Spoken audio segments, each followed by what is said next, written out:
మీరు ప్రాజెక్టులను పట్టించుకోరా? మీరు అసెంబ్లీలో మాట్లాడరా?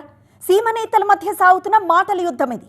రాయలసీమ లిఫ్ట్ను కూటమి ప్రభుత్వం పట్టించుకోవడం లేదని, బడ్జెట్లో పథకాలకు కేటాయింపులు లేవని వైసీపీ నేతలు విమర్శలు గుప్పిస్తున్నారు.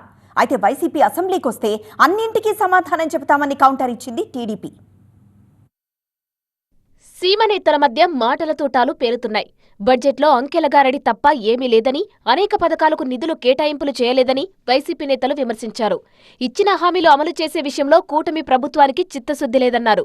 ఇలా ఎన్నో పథకాలకు ₹1 కేటాయించలే. పైపెచ్చు ఆరోగ్యశ్రీ, ఫీజు రీయింబర్స్మెంట్ వంటి పథకాలకు కూడా వేల కోట్ల రూపాయల బకాయిలు పెట్టారు. ఈ 22 మాసాల్లో ఆ బకాయిలు చెల్లించే పరిస్థితి కూడా లేదు.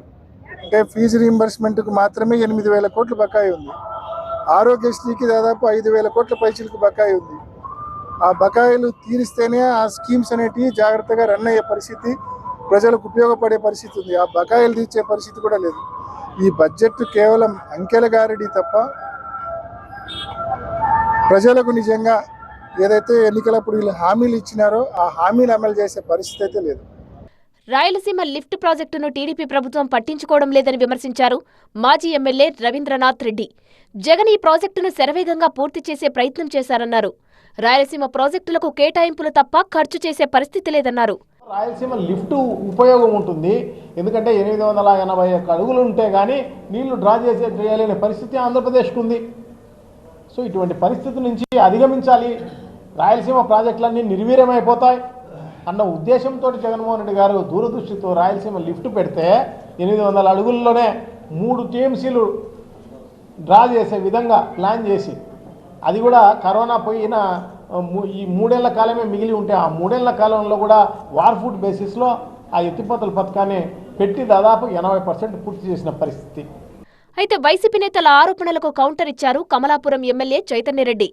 జగన్ ఆర్థిక విధ్వంసానికి పాల్పడితే చంద్రబాబు అన్నిటినీ సరిదిద్దుతూ ముందుకు సాగుతున్నారని తెలిపారు. రాయలసీమ ప్రాంత సమగ్ర అభివృద్ధి కోసం మరిన్ని నిధులు మంజూరు చేస్తామని సీఎం హామీ ఇచ్చారన్నారు. అనుమతులు లేకుండా రాయలసీమ ఎత్తిపోతల పథకాన్ని నిర్మించి వైసీపీ రాద్ధాంతం చేస్తుందన్నారు. చేయాలని ఉద్దేశం ఉండాలి కదా, రైతులకు బాగు చేయాలని, వాళ్ళకు మేలు చేయాలని కదా. ఊరికాడ కూర్చొని డ్రామాలు వేసుకొని, టెంట్లు వేసుకొని ఏదో ఒకటి చేయాలా. అసెంబ్లీలోకి వచ్చి కూర్చొని ఎందుకు మాట్లాడడంలే? అది 11 మందిలో నువ్వు కూడా ఎమ్మెల్యేవే కదా జగన్మోహన్ రెడ్డి గారు, ఎందుకు మాట్లాడడంలే? అది వచ్చి ఇదే అంశాన్ని ఏదైతే రాయలసీమ ఎత్తిపోత పథకాన్ని ఆపేశారు, రాయలసీమకు అన్యాయం చేస్తాను రోజు మాట్లాడుతూ ఉన్నారే, అసెంబ్లీలో ఎందుకు మాట్లాడకూడదు? దానికి సరైన సమాధానం నీ ముఖం మీద వస్తుందని చెప్పే కదా రాకుండా భయపడిపోతా ఉన్నావు. కూటమి ప్రభుత్వంపై వైసీపీ విమర్శల దాడిని కొనసాగిస్తుంటే విపక్ష పార్టీ విమర్శలకు అదే స్థాయిలో కౌంటర్ ఇస్తోంది అధికార కూటమి. జగన్, వైసీపీ ఎమ్మెల్యేలు దమ్ముంటే అసెంబ్లీకి వచ్చి చర్చించాలని సవాల్ విసురుతోంది.